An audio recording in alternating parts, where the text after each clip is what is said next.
Hello everyone. In this video we'll be studying about what are the different commands which we are using for inter-process communication. So first of all, let us understand what is inter-process communication. As the name itself is indicating, inter-process means between the process what communication is happening, what data sharing we want, what signals we are going to send. So what are the different commands which we are using for doing this inter-process communication will be discussed in this video. So first we will be studying about the pipes. In the previous videos we have already studied about pipes. What do you mean by a pipe? Pipe is used for giving an input to the next command. So pipe is avoiding the creation of temporary files. So when you want to give the output of one command to the as an input to the next command. So instead of creating an intermediate file and storing the intermediate result and then using that intermediate file, we are directly going to use the pipes here. So there are two types of pipes, half duplex and full duplex pipes. What do you mean by half duplex pipes? So in these pipes we are going to send the data in only one direction. Means we can communicate from source to destination, but vice versa is not possible. So these half duplex pipes, these are communicating in a single direction. So this is what is the advantage of using this half duplex pipes is it is very simple for implementation. But what is the disadvantage? We cannot revert back. So when one process is communicating something, the other process cannot revert. Revert means it cannot give back the acknowledgement or something like that. Vice versa is not possible using this half duplex pipes. Even if we are having this disadvantage, in many places this half duplex pipes will be used here. So what is happening here is every time you type a sequence of commands in a pipeline or a shell to execute, the shell is creating a separate process for each of the command. Means for each of the command a different process is created by the shell, and that process is using the pipes input and then executing whatever is the output of the first pipe, that is given as an input to the next command using this pipe. Next we are going to see how we are going to create a pipe. So we are going to create a pipe using this pipe command. What is the syntax here? You can see int pipe and int fields descriptor. It is field descriptor of 2.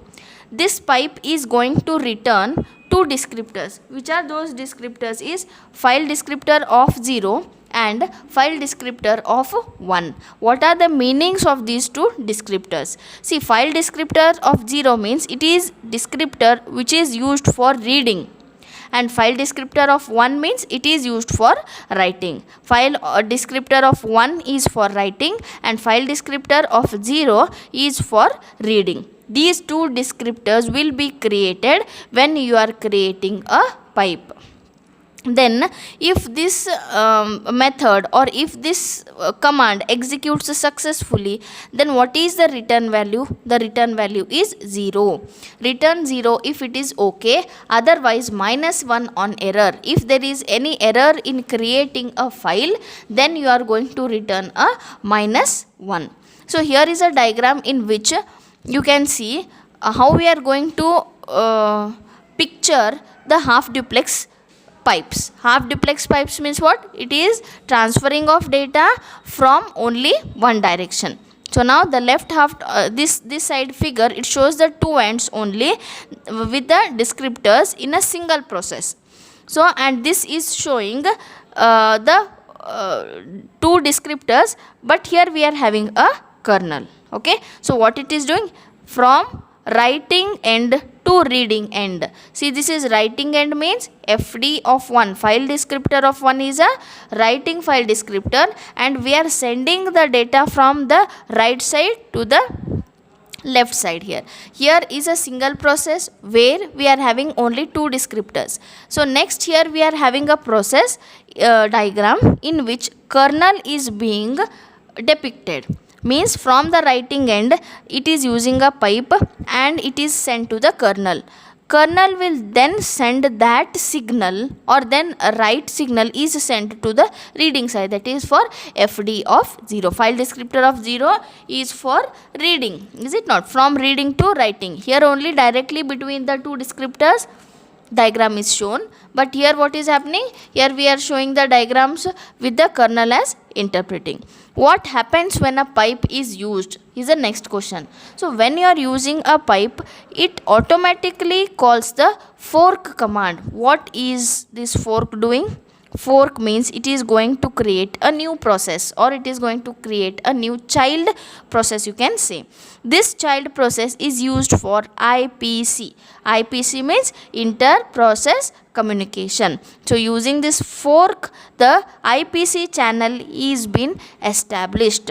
Means here a path is established for communication using this fork. After that, then we are using exec command for executing the next command. What is exec? Execute command. First the fork is done and a new child process is created.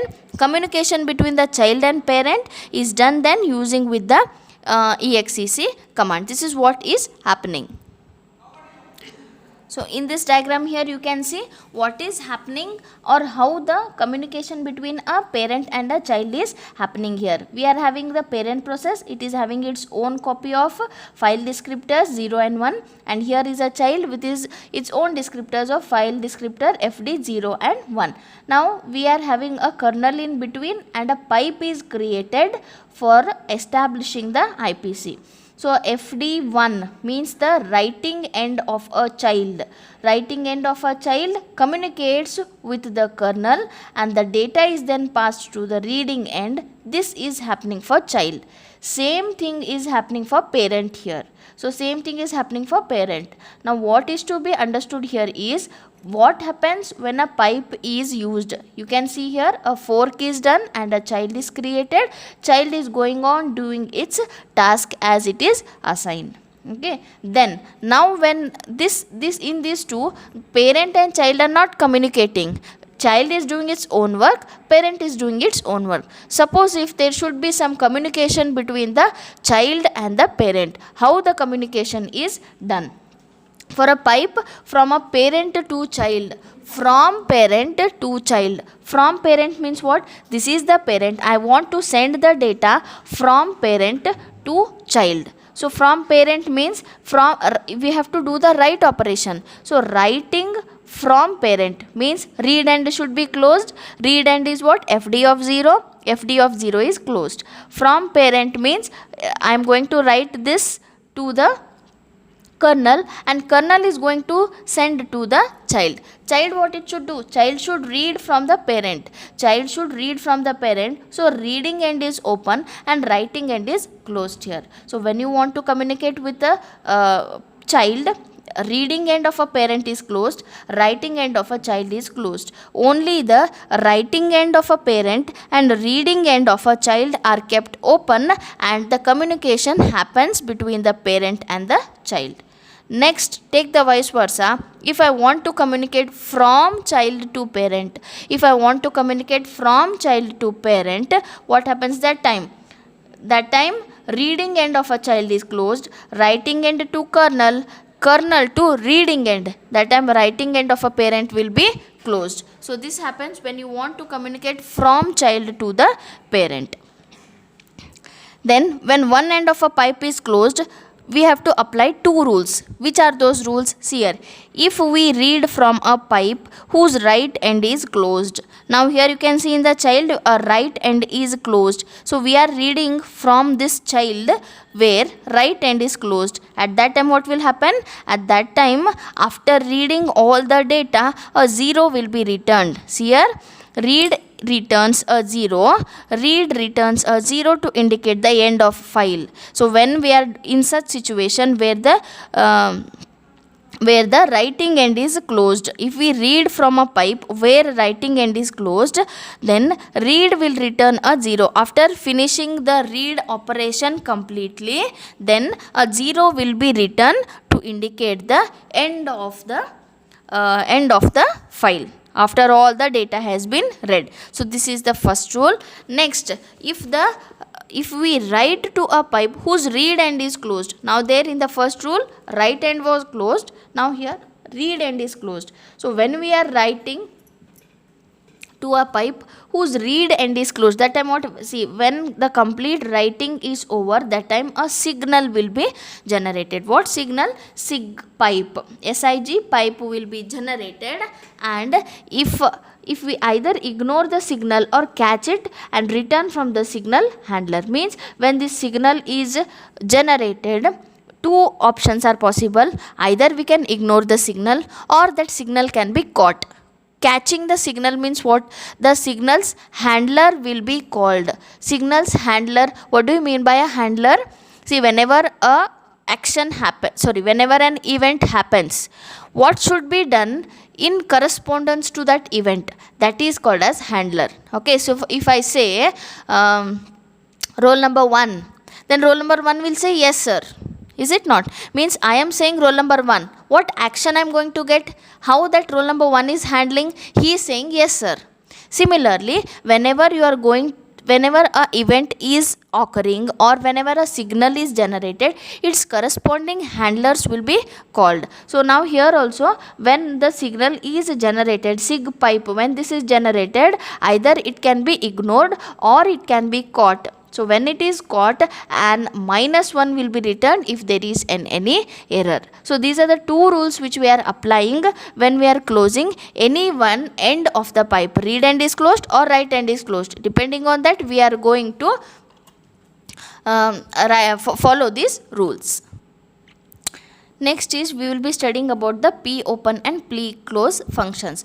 Now already I have told you that whenever a pipe is used, what is happening? Whenever a pipe is used, a fork command is automatically executed by the kernel, and followed by that exe command will be executed. And then after finishing all the usage of the pipes, the resources or the functions which are there, unused ends which are there of the pipe, all those unused ends also should be closed. This is what is the procedure which is to be followed. But instead of following such a long procedure, we can use these two functions, p open and p close, directly to open a pipe which is already existing or creating a new pipe. What is the syntax? Let us see here. So we are having this syntax where the first argument is a command string and second argument is a type. Command string means here you are going to give the command which you want to execute with the associated with the pipe. So then next we are having a type. Type can take any value. It can take read value, write value, or here in this type you can specify the mode of execution. Anything can be specified in this type. Now here we are having R and W as the value of this type. When this p open is used with R type, means what? That time a fork is done. See, with the p open, what is done? A fork is done and exec command is executed. So if we are using the p open function, then automatically the fork command will be executed and the exec function also will be executed. Now when the type value is R, it means that the file pointer is connected to the standard input. Okay, so what we are doing, we are reading from the output. So we are reading from the standard output, we are going to read when the value is equal to R. Suppose if the type value is W, then the file pointer is connected to the standard input of the command string. Okay, we are taking the input from the standard input. It may be from console, we are going to take through the keyboard. From the user we are going to take the input. If W is given, then the file pointer is connected to the standard input. If the value is R, then the file pointer is connected to the standard output. So this is what is happening if we are using a p open function. So whatever double work we were doing till now, that is creating a pipe, forking a child, then executing exec command, then after that closing the unused ends, executing the shell to run the command and waiting the command to terminate, all these were done individually or manually. This can can be avoided by using this popen and pclose. So popen means what? It is opening a file. If this popen runs successfully, then a file pointer will be returned where the popen function has opened a pipe. If it is not running, then a null will be returned. Null indicates that there is any error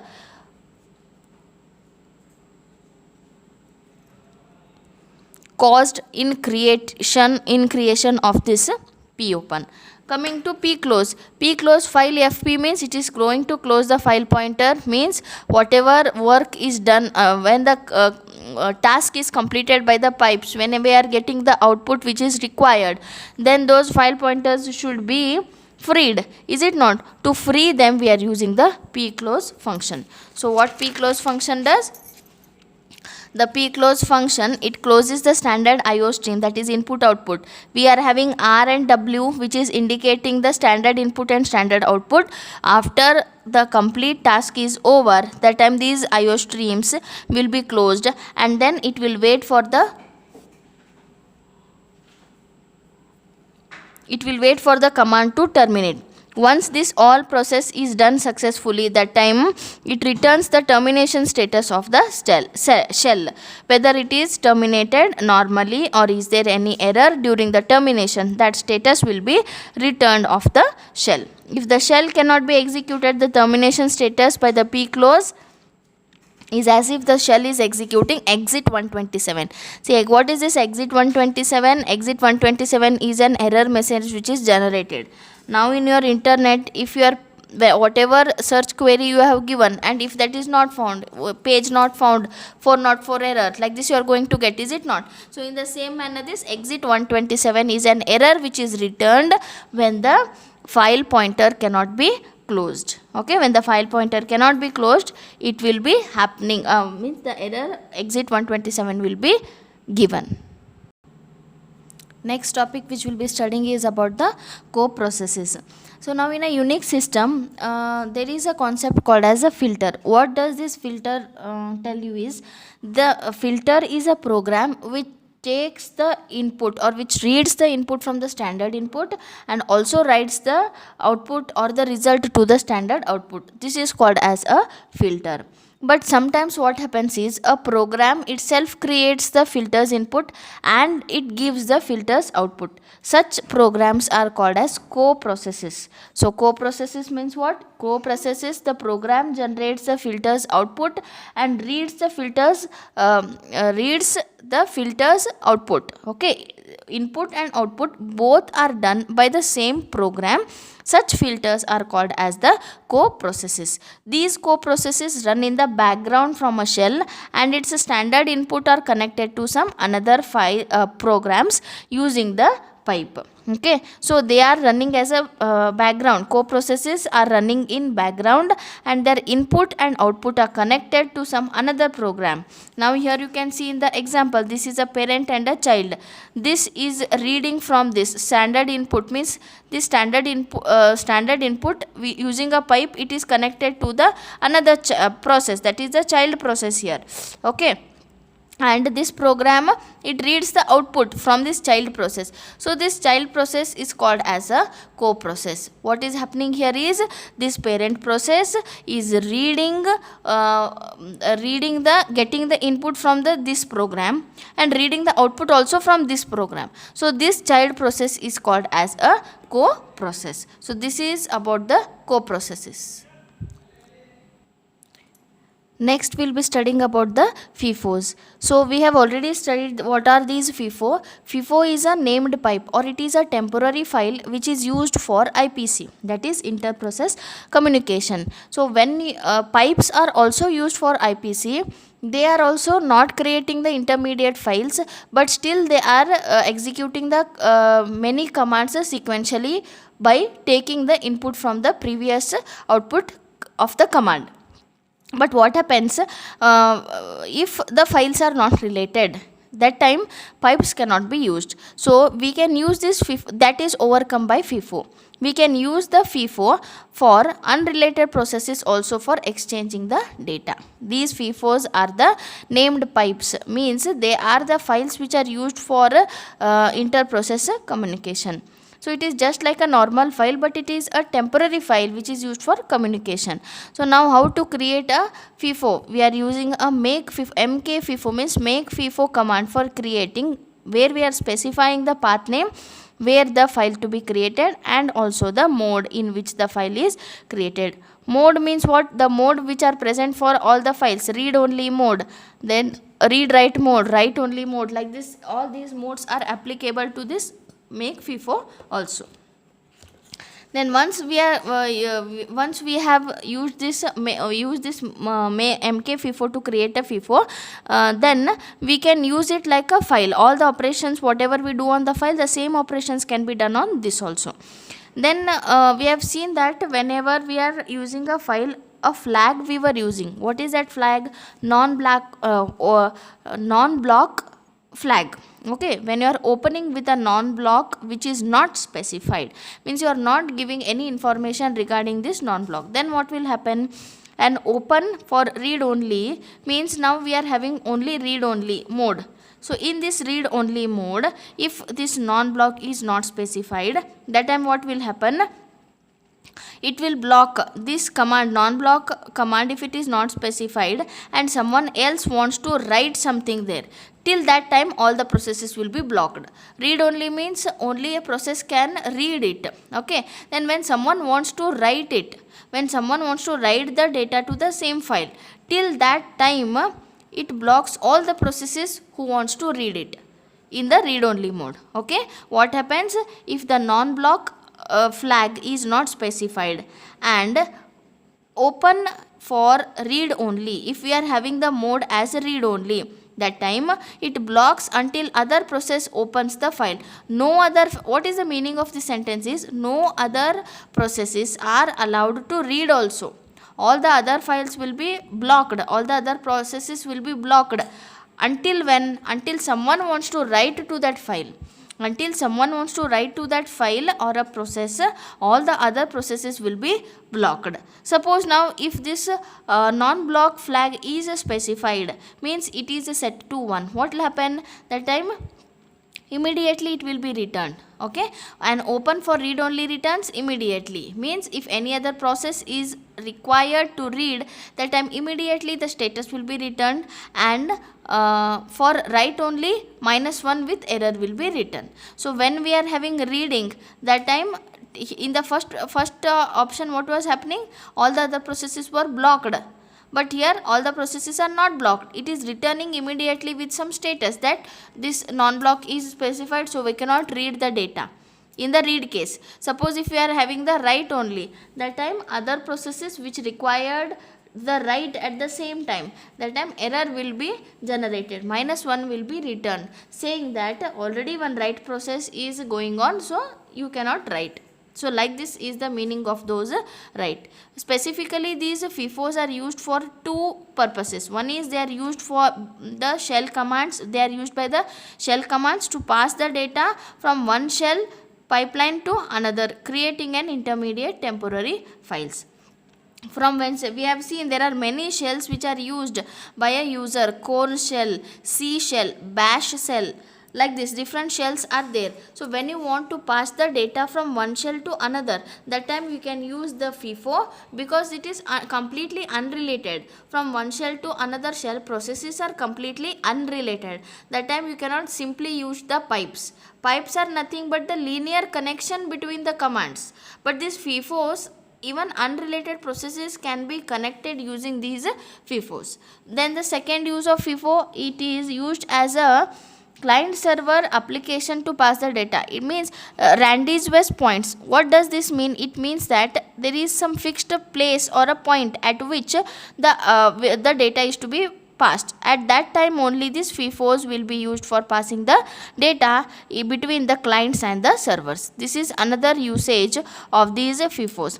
Let us see this with an example here. So what we want to do this in this example is, we are creating a FIFO file, and we want to make the program 1 and program 3 run, and the data is to be taken from program 3. It is to be sent to the FIFO file also, and it is to be sent to the program file also. Okay, what we are doing here is we want to read the data from program 3 and from program 1, and the same data is to be sent to the FIFO file and to the program 2. So now here 3 are involved, 3 programs are involved, program 1, 2 and 3, and now here we are creating a FIFO file. So we are creating a FIFO file using this command, that is mkfifo, make FIFO. So using this make FIFO, FIFO1 file is created.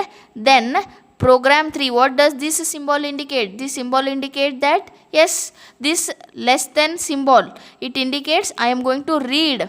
This is a reading, redirection operation of reading. So I am going to read from this program 3, and that data will be stored in FIFO1, that is a FIFO file. Now I have read the data from program 3, it is stored in FIFO1. Same thing, I am reading the data from program 1 and I am storing it in file.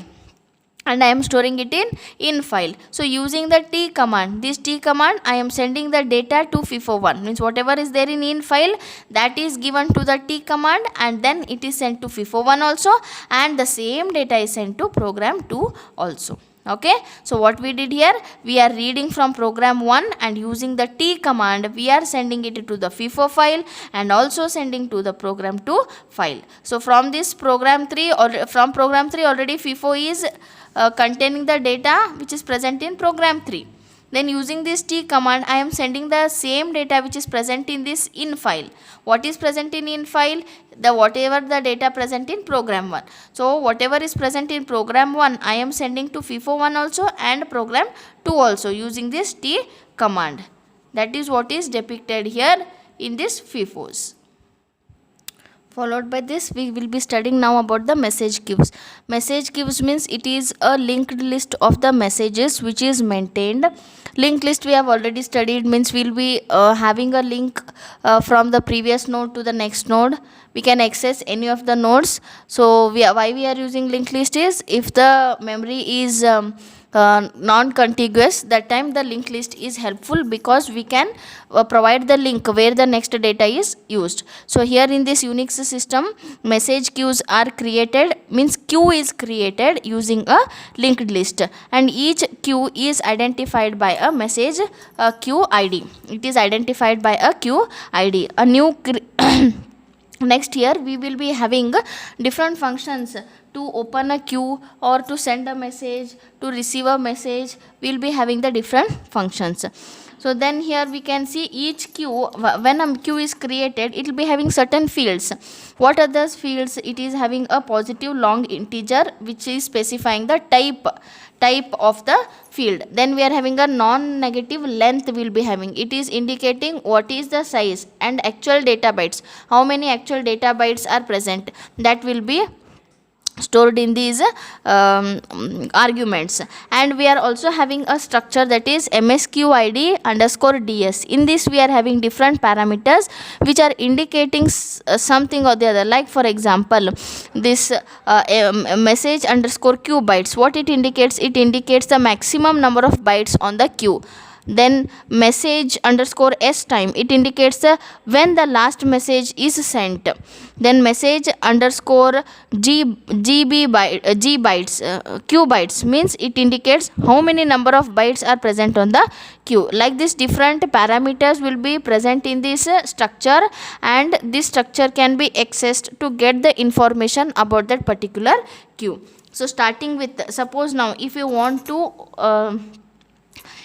to open an existing queue, if you want to open an existing queue, or if you want to new queue, if you want to create a new message queue, that time you are going to use this message get, msg get function. So this msg get function, it is having two parameters. One is key means it is an identifier, and a flag. Flag is telling you the, flag will tell you the different different times, whatever in structure we have seen, these flags in structure msqid underscore ds, what parameters we have seen, those parameters will be indicated by this argument flag. So when this message, when this function is executed, if this successfully executes, then what it will return? It will return a qid, message qid. Otherwise it is going to return a -1, which indicates that there is an error in creation of the message queue. Then when a queue is created, what structures, flags will be initialized? See, we are having this msg qid underscore ds structure, is it not?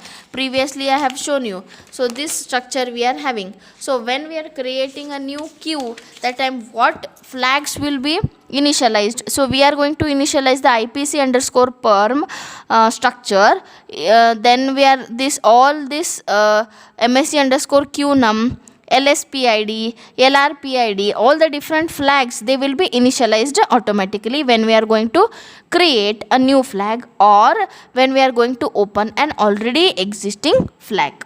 Next, now we have created, then how to do the operations on these how to do the operations on these queues? So on the operations can be done using this msgctl. msgctl is used to perform the various operations on the queue. So what is this operation? msgqid means the id of the message we are going to pass to this function. What command means what operation you are going to do, and what flags you are using from the structure, and buffer. This buffer means it is going to specify the size, means what operation you are going to do.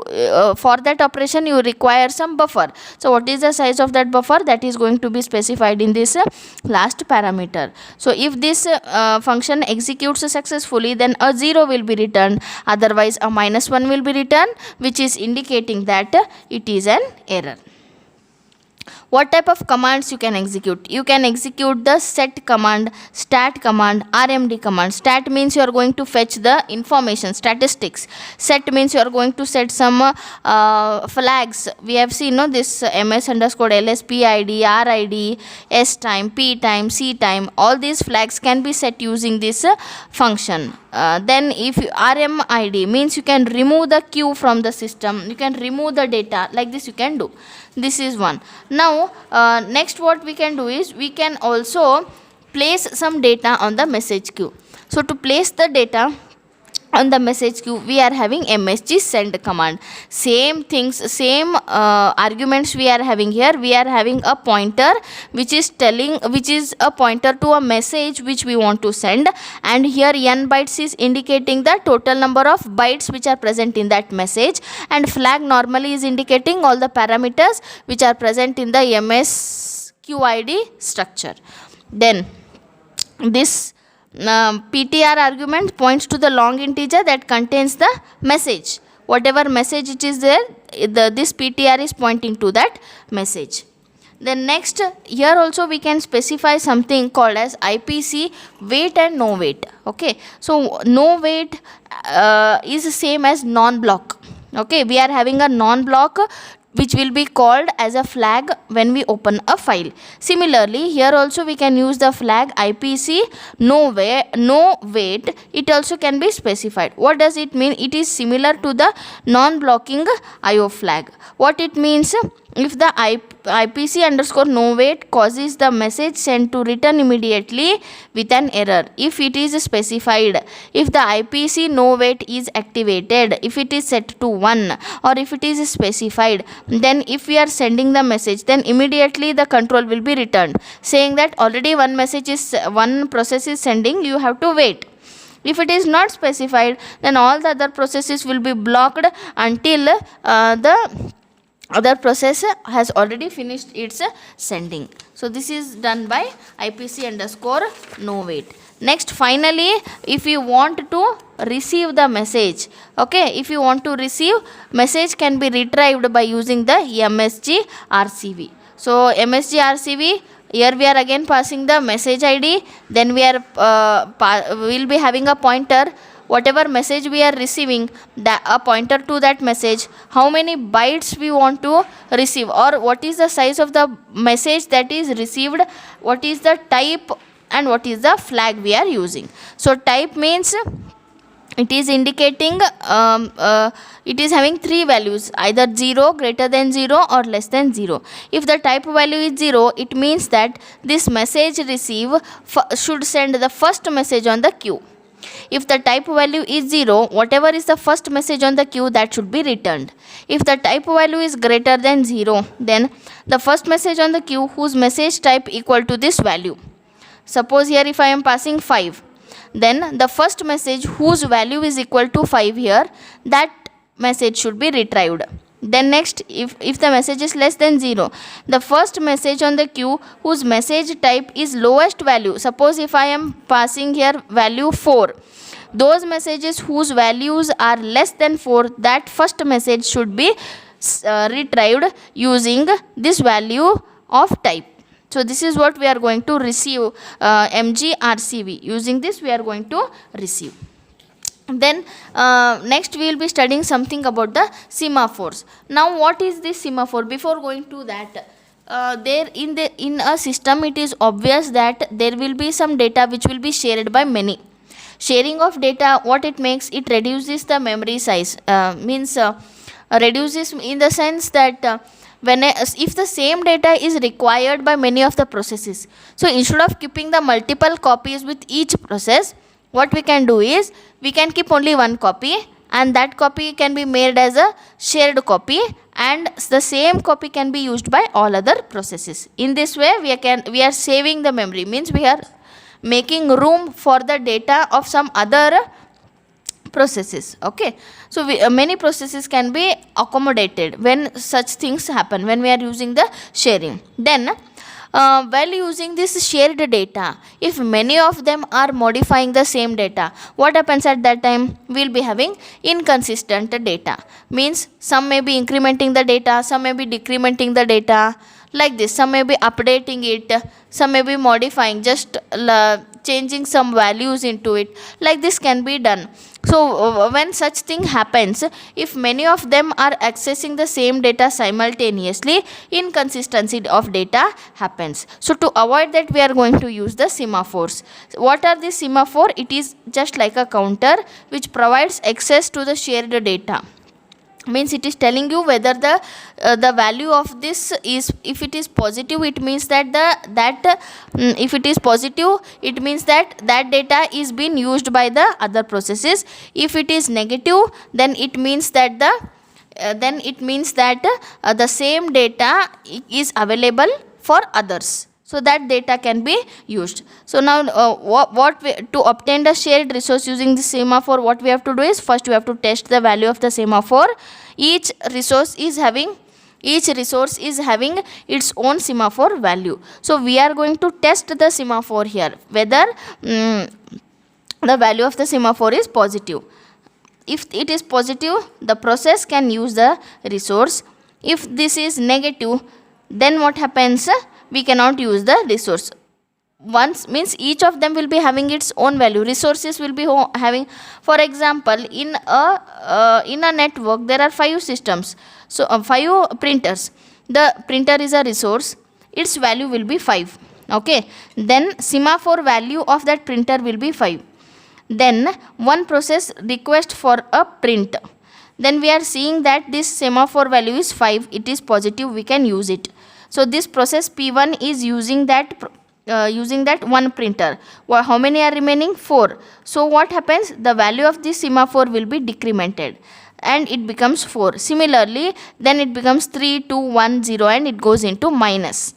So when the value is equal to 0 or it is negative, that time it means that the resources are not available, so you have to wait. So using these semaphores, what happens? We are controlling the access to the shared data.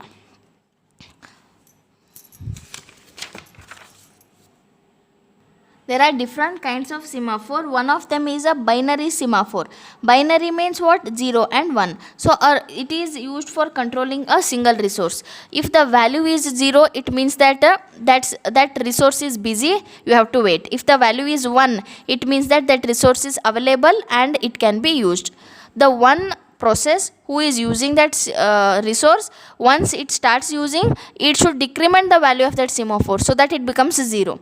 And what 0 indicates? That it is busy. Okay, then we are having another type of semaphore called as counting semaphore. Just now what example I have given you about the printer, there are 5 resources, then it becomes 4, 3, 2, 1, like this we are going on counting total number of resources available of the same kind. Printer, how many printers are there? 5. So it is counting semaphore. Then binary semaphores, it is indicating a single resource, means it can control a single resource, or it can be used as a lock. If it is 0, it means locked. If it is 1, means it is free. So like this, semaphore can be used for controlling the access to the shared resources.